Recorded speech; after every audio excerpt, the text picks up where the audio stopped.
تیسرے پارے کا آخری رکوع ہے، صفحہ نمبر 58 آیت نمبر 55 سے۔ اعوذ باللہ من الشیطان الرجیم، بسم اللہ الرحمن الرحیم۔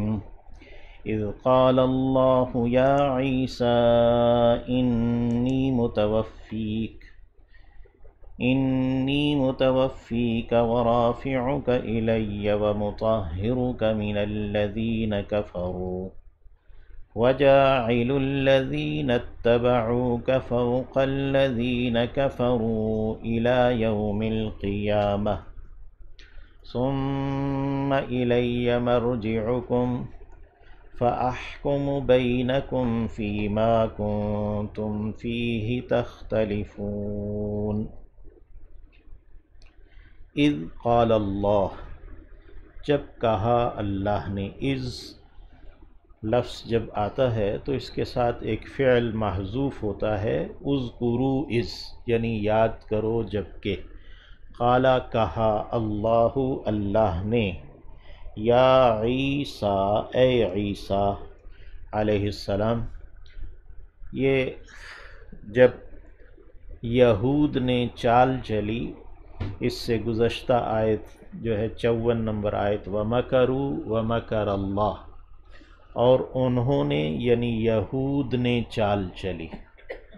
یہود نے یہ چال چلی کہ فلسطین کی جو لوکل عدالت تھی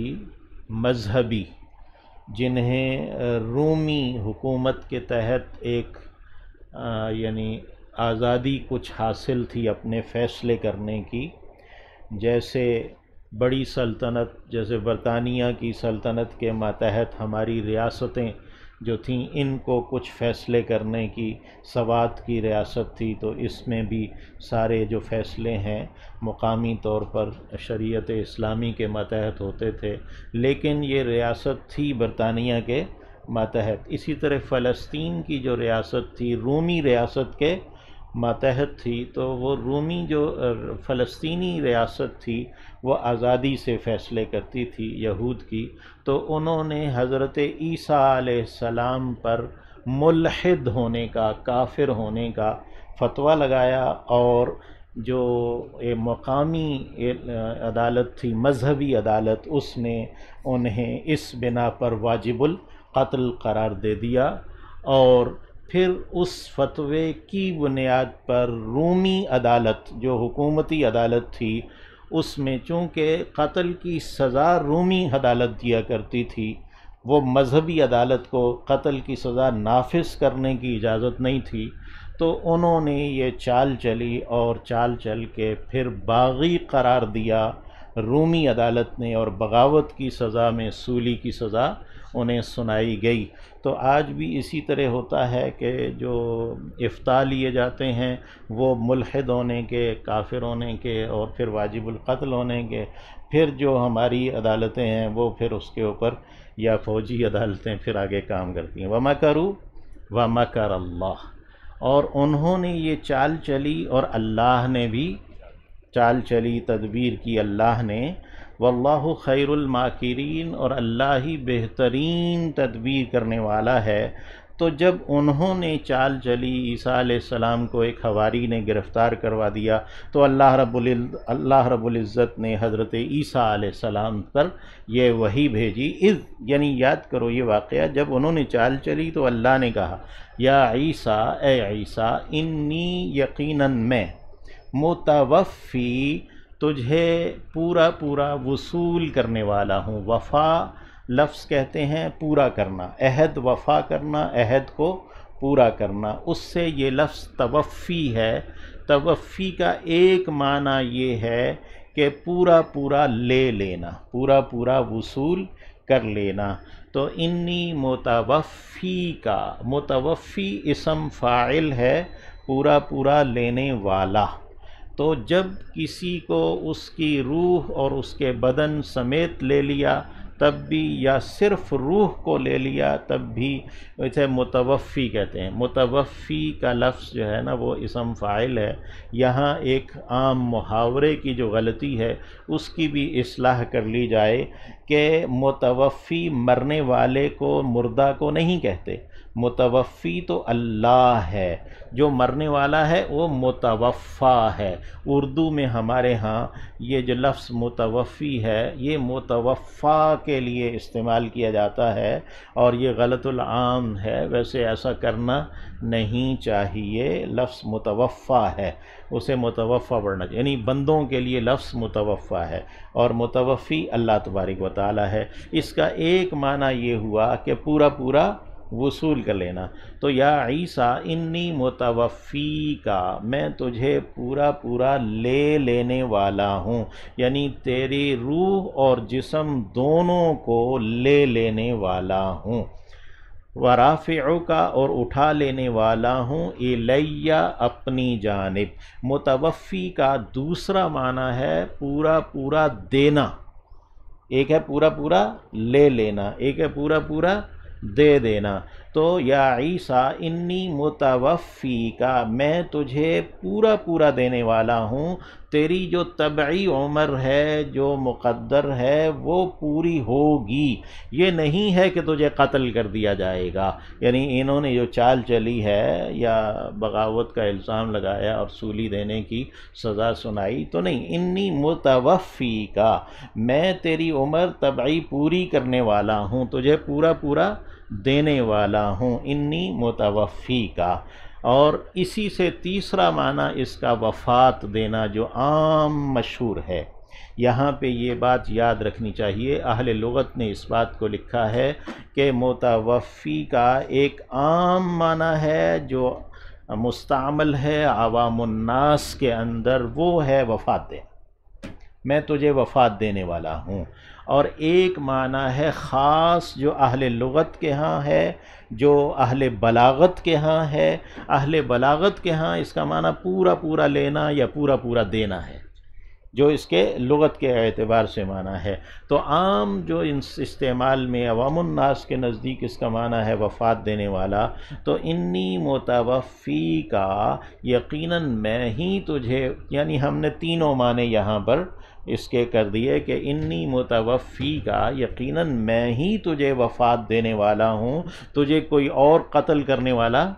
نہیں ہے، تجھے سولی دینے والا بھی نہیں ہے۔ انی متوفی کا، تجھے وفات دینے والا میں ہی ہوں۔ ورافعک الیہ، اور اٹھا لینے والا ہوں تجھے اپنی جانب، یعنی یہ جو واللہ خیر الماکرین ہے، اللہ رب العزت جو ہے نا وہ جو ہر چیز پر قادر ہے، تو رافعک الیہ، اٹھا لینے والا ہوں، یعنی یہ جتنے بھی لوگ ہیں سرکش اور کافر، یہود جو ہے نا چال باز، ان سب میں سے تجھے اٹھا لینے والا ہوں۔ یہاں پہ ایک بات یاد رکھنی چاہیے، رفع یرفع جو لفظ بغیر صلے کے آتا ہے، بغیر پریپوزیشن کے، تو پھر اس کا معنی کسی کو بلند کرنا، یعنی مرتبے کے اعتبار سے، عزت کے اعتبار سے ہوتا ہے۔ لیکن جب اس کے ساتھ لفظ الا آ جائے تو پھر یعنی اس صلے کے ساتھ، تو اس کا مطلب جسماً کسی چیز کو اٹھا لینا ہے۔ ورافعک الیہ، اور تجھے میں اپنی جانب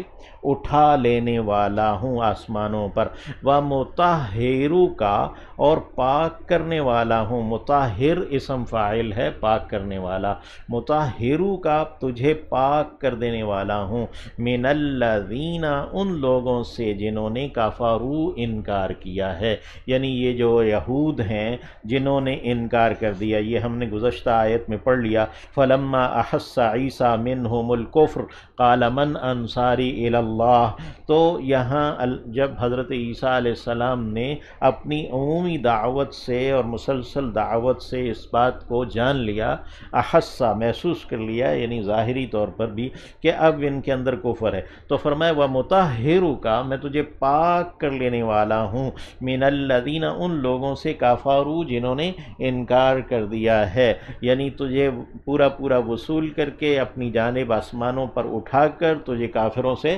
پاک کر دینے والا ہوں، یعنی ان کی گندی چالیں تیرے اوپر کوئی کیچڑ نہیں اچھال سکیں گی وغیرہ۔ وجاعل، یعنی ان کا خیال تھا کہ ہم سولی دے کر اسے یعنی کہ لعنتی موت دیں گے، جیسے کہ انہوں نے اپنی توریت میں اس طرح تعریف کی یا جو بھی کیا، اور اس طرح کہ بھئی سولی جس کو دی جاتی ہے تو اس کی موت بہت ہی بے عزتی والی موت ہوتی ہے وغیرہ۔ تو وَمُطَهِّرُكَ مِنَ الَّذِينَ كَفَرُوا، اور تجھے پاک کر لینے والا ہوں ان سے جنہوں نے انکار کیا، وَجَاعِلُ، اور ٹھہرانے والا ہوں، کرنے والا ہوں، الَّذِينَ، انہیں جنہوں نے اتبعو کا اتباع کی ہے تیری، یعنی آپ کی حضرت عیسیٰ علیہ السلام کی جن لوگوں نے اتباع کی ہے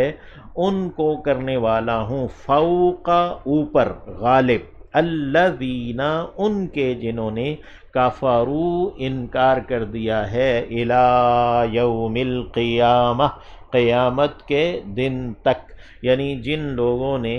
حضرت عیسیٰ علیہ السلام کا انکار کر دیا اور حضرت عیسیٰ علیہ السلام سے متعلق جو حقائق تھے اللہ رب العزت کی جانب سے،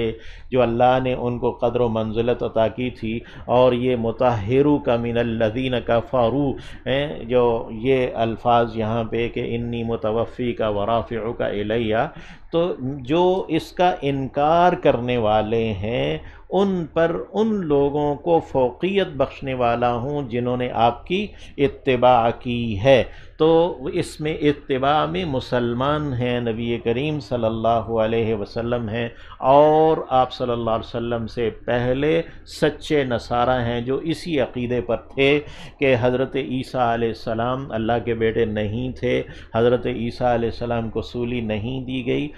یعنی عیسائیوں کے اندر بھی ایسے فرقے موجود تھے اور ایسے محققین موجود تھے جو ان چیزوں کا اقرار کیا کرتے تھے۔ تو وجاعل الذین اتبعوک، اگرچہ عام جو فرقے تھے نبی کریم صلی اللہ علیہ وسلم کے دور میں، اور جو لوگ آپ صلی اللہ علیہ وسلم سے نجران سے آئے تھے یعنی مناظرہ کرنے کے لیے، جس کے بارے میں یہ ساری آیات نازل ہوئیں، وہ کیتھولک مسیح تھے، یعنی کہ وہ پروٹسٹنٹ تو بعد میں پیدا ہوئے، بہت بعد میں آ کے، تو وہ اس وقت زیادہ یہ کیتھولک تھے، لیکن ان کے نظریات ایسے ہی تھے۔ ثم، پھر، الی یوم القیامہ، قیامت کے دن تک انہیں فوقیت دینے والا ہوں، انہیں غلبہ دینے والا ہوں، تو وہ دلیل کے اعتبار سے یہی غالب رہیں گے، دلیل کے اعتبار سے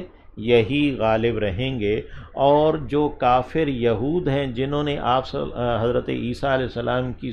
سولی دینے کا یا باغی ہونے کا فیصلہ کیا تھا، تو وہ لوگ بہرحال جو ہے نا وہ بھی قیامت تک وہ مغلوب ہی رہیں گے، اگرچہ کچھ افواہیں وغیرہ یا کچھ اور چیزیں کچھ ظاہری طور پر آج کل ہمیں کچھ نظر آتی ہیں اسرائیل کی وجہ سے، لیکن بہرحال یعنی جنہوں نے حضرت عیسیٰ علیہ السلام کے خلاف فیصلہ دیا تھا یہود نے، وہ تو بہرحال ماتحت ہی ہیں، یعنی کہ وہ مغلوب ہی ہیں تتر بتر۔ ثم، پھر، الی مرجعکم، میری جانب تمہارا لوٹنا ہے، فاحکم، پھر میں فیصلہ کروں گا، بینکم، تمہارے درمیان، فیما، اس بارے میں جو کنتم تھے تم، فیہی، اس میں، تختلفون، اختلاف کرتے، یعنی حضرت عیسیٰ علیہ السلام کے بارے میں جو بھی لوگوں کے اندر اختلاف موجود تھا، یہود کے اندر، نصارہ کے اندر یا مسلمانوں میں، تو قیامت کے دن اللہ رب العزت نے فرمایا کہ فاحکم بینکم، میں تمہارے درمیان، تم سب کے درمیان میں فیصلہ کر دوں گا۔ فَأَمَّا الَّذِينَ كَفَرُوا، پس ہاں وہ جنہوں نے انکار کر دیا ہے، فَأُعَذِّبُهُمْ، تو میں عذاب دوں گا انہیں، عذاباً شدیداً، ایک سخت عذاب، شدید عذاب، فی الدنیا، دنیا میں، یہ فی الدنیا، دنیا میں، حضرت عیسیٰ علیہ السلام جیسے کہ نبی کریم صلی اللہ علیہ وسلم سے روایات ہیں متواتر، تو تشریف لائیں گے، مسیح الدجال کو قتل کریں گے، ہر یہودی کو قتل کریں گے، اور نصارہ جو ہیں وہ بھی ایمان لے آئیں گے، جزیہ ختم کر دیں گے، صلیب کو توڑ دیں گے۔ تو یہ ہے کہ فَأُعَذِّبُهُمْ عَذَابًا شَدِيدًا فِي الدُّنْيَا، دنیا میں انہیں میں عذاب دوں گا، والآخرہ اور آخرت میں بھی، وما لہم اور نہیں ہے ان کے لیے من ناصرین مددگاروں میں سے کوئی، وَأَمَّا اور ہاں الذین جو آمنوا ایمان لائے، وعاملوا الصالحات اور انہوں نے عمل کیے نیک، فَيُوَفِّيهِمْ پھر وہ انہیں پورا پورا دے گا۔ وفا یوفی توفیہ، یہی وہ لفظ اوپر جو ہم نے متوفی پڑھا ہے یہ وہی لفظ ہے وفا سے، فَيُوَفِّيهِمْ پس وہ انہیں پورا پورا دے گا، اجورہم ان کے اجر، ان کے محنتانے، یعنی انہوں نے جو بھی دنیا میں کمایا ہے نیک اعمال کیے ہیں انہیں ان کا اجر، ان کا بدلہ دے گا وہ انہیں۔ واللہ اور اللہ لا یحب الظالمین نہیں پسند کرتا ظالموں کو۔ یہود تو ظالم تھے ہی تھے، یعنی نصارہ جنہوں نے اپنے آپ کو نصارہ کہا انہوں نے بھی ظلم کیا ہے۔ ظلم وضع الشیء فی غیر محل، یعنی جو بات ہے اصل بات کو اس کے مقام سے ہٹا دینا۔ تو جب عیسائیوں نے جو اپنے آپ کو عیسائی کہتے ہیں حالانکہ وہ عیسائی تو نہیں ہیں، تو وہ نصرانی ہیں اور یعنی کہ وہ صلیبی ہیں، انہوں نے حضرت عیسیٰ علیہ السلام کے بارے میں یہ مان لیا کہ انہیں سولی دے دی گئی، اور پھر جو بھی انہوں نے اس کے اوپر عقائد یا انہیں اللہ کا بیٹا قرار دیا۔ تو واللہ لا یحب الظالمین، اللہ ایسے ظالموں کو پسند نہیں کرتا۔ ذالک نتلوہ، ذالک یہ ہے، ذالک اسم اشارہ بعید ہے اور اس کا معنی وہ ہے، ذالک وہ ہے، لیکن یہ عربی اسلوب میں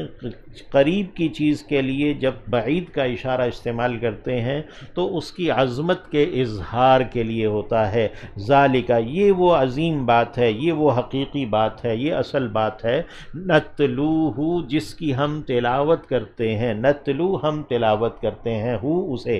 علیک آپ پر، ہم آپ کو یہ بات سنا رہے ہیں، من الآیات دلائل میں سے، یعنی حضرت عیسیٰ علیہ السلام کے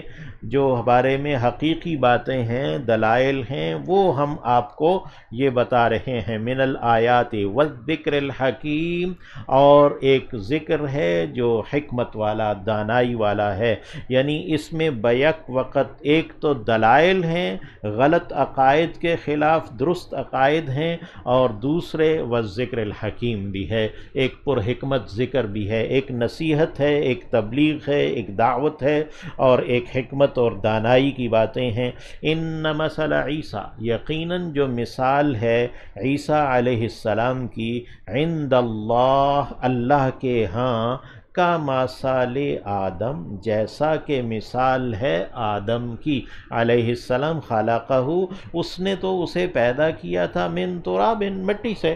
یعنی اگر عیسیٰ علیہ السلام کو بن باپ کے پیدا کرنا یہ کوئی ایسی عجیب بات ہو گئی ہے کہ اب اسے الوہیت میں سے اور ربوبیت میں سے کچھ اختیارات مل گئے ہیں یا وہ خدا کا بیٹا ہو گیا ہے، تو پھر تو جو آدم ہیں ان کو تو زیادہ اللہ کا بیٹا ثابت کرنا چاہیے، اور ان کے اندر تو زیادہ الوہیت کے اختیارات ہونے چاہیے، وہ تو بغیر ماں کے اور بغیر باپ کے پیدا کیے گئے۔ تو ان مثل عیسیٰ عند اللہ کا مثل آدم، یقیناً مثال عیسیٰ علیہ السلام کی اللہ کے ہاں جیسا کہ مثال ہے آدم علیہ السلام کی، خلقہ اس نے اسے پیدا کیا تھا، من تراب مٹی سے، ثم پھر قال کہا، لہو اس سے، کن ہو جا، فیکون تو وہ ہو گیا۔ اللہ رب العزت نے اپنی قدرت کاملہ سے مٹی سے یعنی کہ ایک انسان کو پیدا کر دیا، اگر وہ انسان ہی ہے اور اس کے ساری اولاد آگے انسان ہے،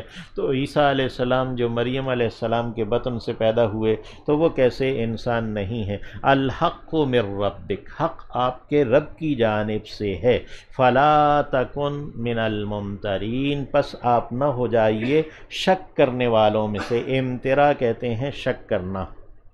اور خام خواہ کھود کرید کرتے رہنا، شاید اس میں سے کوئی بات نکل آئے، اس کو امترا کہتے ہیں۔ تو یعنی جب دودھ دو لیا اور پھر اس کو خام خواہ تھنوں کو نچوڑ رہے ہیں، شاید مزید نکل آئے، تو یہ لالچ ہے یا یہ وہ ہے۔ تو فلا تکم من الممترین، اس میں شک کرنے والوں میں آپ نہ مبتلا ہو جائیے۔ خطاب اگرچہ نبی کریم صلی اللہ علیہ وسلم کو ہے اور آپ صلی اللہ علیہ وسلم ظاہر ہے کسی شک میں مبتلا نہیں ہیں، تو یہ ہے امت کو بتانا یا انسانوں کو بتانا کہ حق یہی ہے جو اس قرآن مجید میں بیان ہو گیا ہے، اب اس میں مزید شک کرنے کی ضرورت نہیں ہے اور نہ کوئی اور کھود کرید کرنے کی اور تحقیق کرنے کی ضرورت ہے۔ فمن حاجہ کا، پس جس نے آپ سے حجت بازی کی، دلیل بازی کی ہے،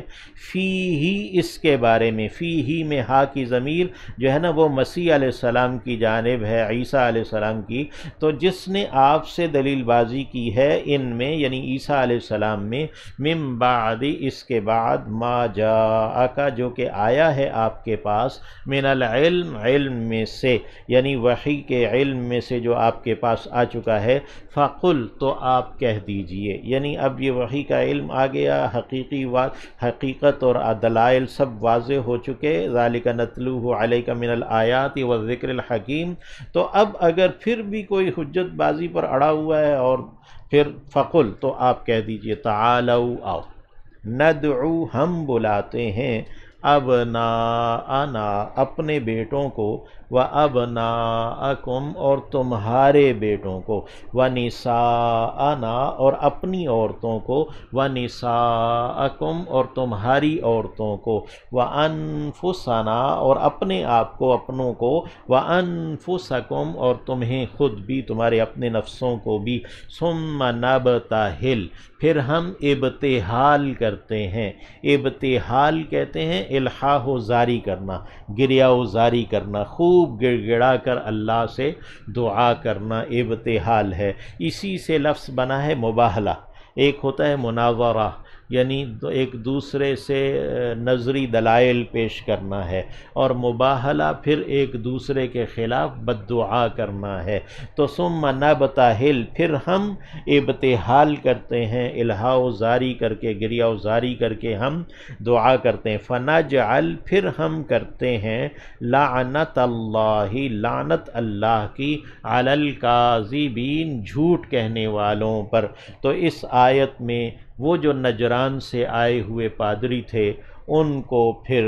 مباہلہ کی دعوت دے دی گئی، اور انہوں نے مشورے کے لیے مہلت مانگی اور باہم مشورہ کیا، انہوں نے یہ بات کہی، یعنی یہ موجود ہے، انہوں نے کہا کہ یار معلوم ہے کہ یہ سچے نبی ہیں اور معلوم ہے کہ ہماری ساری باتیں ایسی ہی ہیں، تو ہم کیوں، اگر تو یہ ہم مباہلہ کرتے ہیں تو پھر تو ہمارا نہ بچوں میں سے کوئی بچے گا، نہ نجران کے سارے لوگ بھی مر جائیں گے۔ نبی علیہ السلام نے فرمایا ان پر 1 سال نہیں گزرے گا کہ ان میں سے کوئی زندہ نہیں بچے گا، ان کے اولادوں میں سے بھی اور ان کے اس میں سے بھی، تو وہ کہتے ہیں پھر تو سارے ہی ختم ہو جائیں گے، تو جزیہ دینا قبول کر لیا،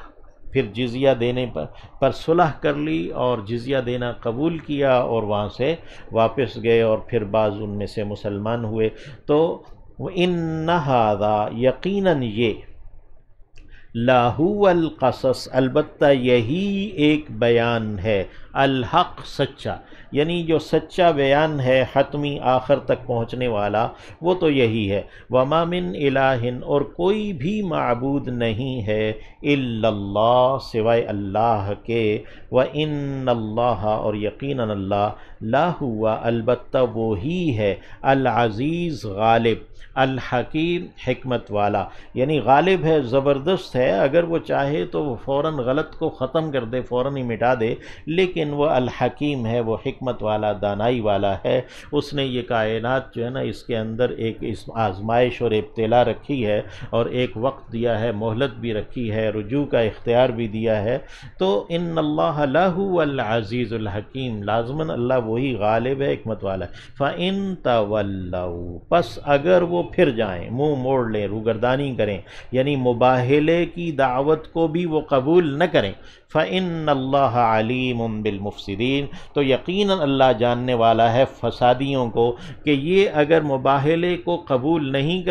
کرتے تو یہ فساد پھیلانے کے لیے آئے ہیں۔ تو یہ نہیں ہے کہ اگر انہوں نے جزیہ دے کر صلح کر کے اور ماتحتی قبول کر لیا تو ان کا فساد ختم نہیں، فساد ختم نہیں ہوا۔ ان اللہ علیم بالمفسدین، یقیناً اللہ ان فسادیوں کو جاننے والا ہے۔ اللہ رب العزت جو ہے نا اہل کتاب جو یہود و نصارہ ہیں، اللہ انہیں ہدایت دے، اگر وہ ہدایت نہیں تو اللہ ان کے فساد سے ہمیں محفوظ رکھے۔ امت مسلمہ کو قل کہہ